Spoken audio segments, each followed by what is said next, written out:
For this week's First Chapter Friday, I will be reading The Maze of Bones by Rick Riorden.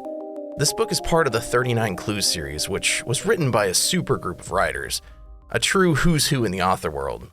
Maze of Bones came out in 2008, and more recently graphic novel versions of the stories have been released.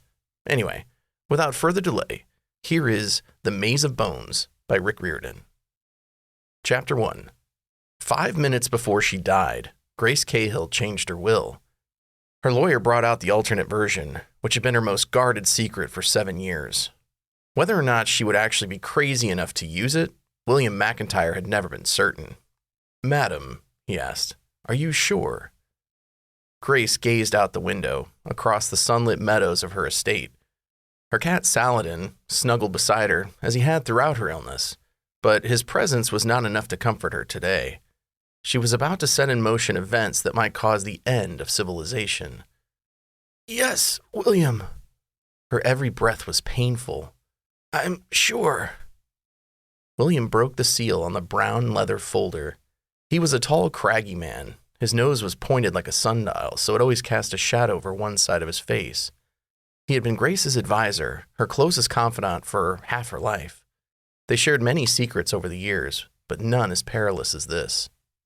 He held the document for her to review. A fit of coughing racked her body.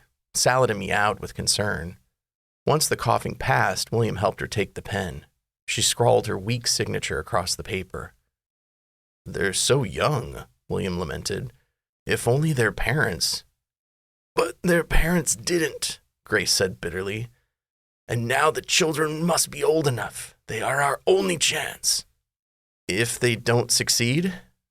"Then 500 years of work have been for nothing," Grace said. "Everything collapses, the family, the world, all of it." William nodded grimly. He took the folder from her hands.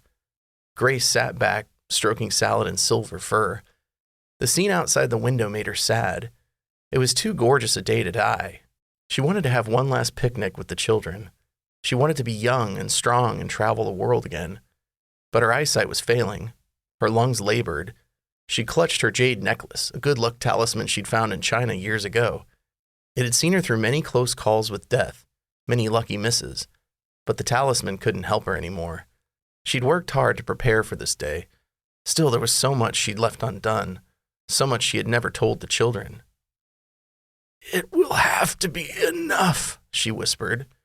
And with that, Grace Cahill closed her eyes for the last time.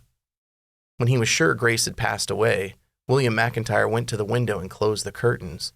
William preferred darkness. It seemed more proper for the business at hand. The door opened behind him. Grace's cat hissed and disappeared under the bed. William didn't look back. He was staring at Grace Cahill's signature on her new will, which had just become the most important document in the Cahill's family history. "Well?" a brusque voice said.